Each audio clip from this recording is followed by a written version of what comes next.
kembali lagi di Inspirasi Pagi pemirsa. Setelah tadi kita membahas mengenai bagaimana Anda bisa cuan melalui pasar saham, kali ini ingin menginspirasi Anda bagaimana Anda bisa cuan dengan tren bisnis properti pasca krisis. Sudah hadir bersama saya di sini CEO dari Easy Property, Bapak Riko Tampenawas. Halo Pak Riko. Hai Mbak Mel. Ketemu lagi How ya. are you? Kabar baik, semangat Mantap. luar biasa Harus ya. dong semangat. Semangat, hari ini kita mau bahas cuan ya.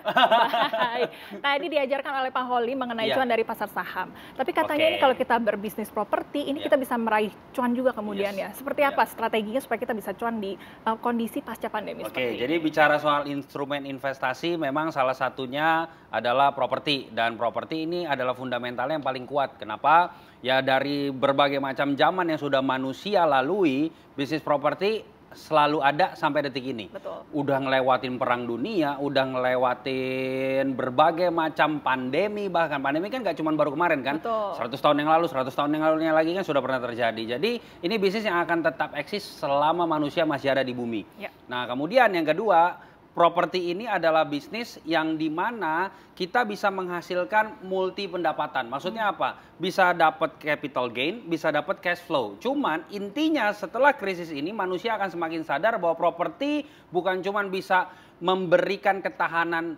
terhadap ekonomi kita, tapi bisa memberikan penghasilan yang dimana orang mungkin bisnis properti, oh ya gue beli rumah, tahan dikit, habis itu jual, kenaikan harganya, itu cuannya. Bukan berhenti di situ doang. Tapi bisnis properti itu esensinya adalah kalau kita punya keuntungan dari sewa menyewanya yang disebut dengan cash flow untuk kita. Jadi misalkan banyak sih caranya, bangun kos-kosan ya kan, kemudian rumah disewain. Yang penting aset yang kita punya, properti yang kita punya tidak menjadi liabilitas. Liabilitas itu kita punya properti didiemin kan kita harus bayar. Betul. Bayar pajaknya lah, bayar airnya lah, tapi harus bisa menghasilkan. Ya. Nah, caranya bagaimana supaya semakin efektif kita bisa menghasilkan dari sektor properti, kita harus sewain. Betul. Nah, bicara soal sewa menyewa, itu kita harus melihat yang namanya potensi sewa menyewa di tempat tersebut. Properti kan lokasi-lokasi ya, Betul, balik lagi betul, kan. betul. Nah, lokasi yang paling berpotensi untuk bisa kita sewakan, untuk bisa membuat kita semakin safe istilahnya, semakin aman, adalah lokasi yang dimana mobilisasi penduduknya itu tinggi. Jadi nggak datang menetap. Kalau datang menetap, transaksi yang terjadi adalah jual beli. Betul. Tapi kalau seandainya dia datang pergi, itu udah pasti sewa menyewa. Betul. Nah, yang identik dengan sewa menyewa, lokasinya adalah pasti pariwisata. Ya. Nah, di Indonesia, suka nggak suka, mau tidak mau, ibu kota dari pariwisata, maksudnya ini jantung pariwisata. Ya. Istilahnya ibu kota. Jantung pariwisata dari Indonesia, Bali. Betul. Betul ya? Betul. Suka nggak suka, mau nggak mau. Pariwisata 2019 sebelum COVID itu adalah penyumbang devisa, salah satu penyumbang devisa negara terbesar. Bahkan saat ini pemulihan ekonomi pasca COVID ini salah satu penyumbang devisa negara terbesar juga dari pariwisata. Betul ya? Betul. Kemarin G20 di Bali, Ya. BAM langsung naik sekali itu. Betul. Bahkan sampai detik ini efeknya masih dirasakan oleh pelaku pariwisata di sana. That's why saya sarankan kepada masyarakat seluruh Indonesia untuk Anda bisa memiliki bisnis properti yang ada di sektor pariwisata. Banyak sih sebenarnya sektor pariwisata, tapi suka nggak suka mau nggak mau, Bali adalah salah satu yang menjadi acuan untuk pariwisata yang ada di Indonesia. Cuman nih, biasanya nih para investor ataupun orang-orang yang baru mau terjun ke dalam sektor properti, hambatannya adalah modal. Modal, betul. Ya kan? Apalagi di Bali. Bicara soal properti, Betul, modal. Nah, betul. itu hambatannya. Ini yang akan kita bahas hari ini. Baik, ada solusi apa nih kemudian untuk mereka yang sudah tahu investasinya lokasinya di Bali, tapi modalnya nggak cukup nih. Betul. Bagaimana solusinya? Jadi solusinya adalah, puji Tuhan, alhamdulillah astunggara, di mana kami dari Easy Property sudah berhasil membuktikan masyarakat Indonesia bisa punya bisnis properti di Bali, di proyek yang aman, karena sudah berdiri, sudah dibangun, dan besok pun kalau Anda ambil, Anda bisa nginep di sana. Oh, langsung ya. Yes, jadi bukan beli rumput nih. Betul.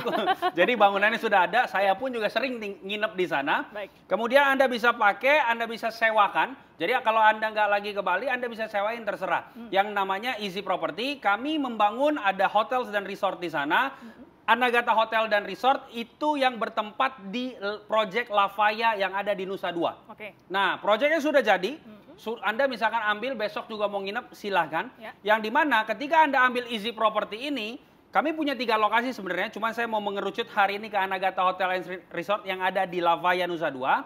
Anda kalau ambil, Anda mendapatkan benefit. Perhatikan baik-baik. Yang pertama, Anda mendapatkan hak huni di Anagata ini selama 50 tahun tanpa biaya apapun per tahunnya, dan Anda bisa pindah tangankan atau Anda jual maksudnya, yang dimana Anda bisa sewain ataupun pakai tergantung berapa hak huni yang Anda ambil. Kedua, Anda mempunyai hak diskon. Jadi kalau hak huni yang Anda ambil jumlahnya di tahun tersebut habis, tenang aja, nggak perlu Anda khawatir karena kami punya benefit yang kedua, yaitu hak diskon 30-70%. Hak diskon ini bisa Anda pakai ataupun Anda sewain. Kemudian yang ketiga, Anda juga bisa, kalau seandainya Anda gak gunain ataupun Anda lagi sibuk banget nggak mau sewain, Anda bisa titipkan ke kami hak huninya.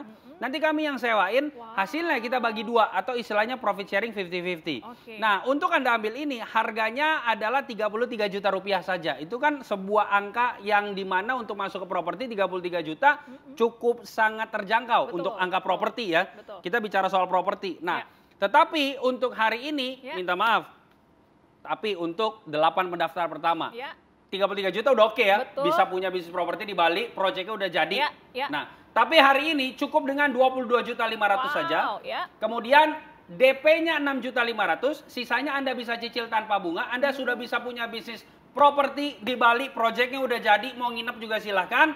DP 6.500.000, sisanya dicicil tanpa bunga, tapi minta maaf hanya untuk 8 pendaftar pertama hari ini aja. Baik, langsung jadi daftar sekarang juga. Tapi kalau bila Anda ingin tahu lebih lanjut, nanti kita ngobrol lagi ya Pak Riko ya. Nanti kita harus jeda sebentar, jadi jangan kemana-mana, tetap di Inspirasi Pagi.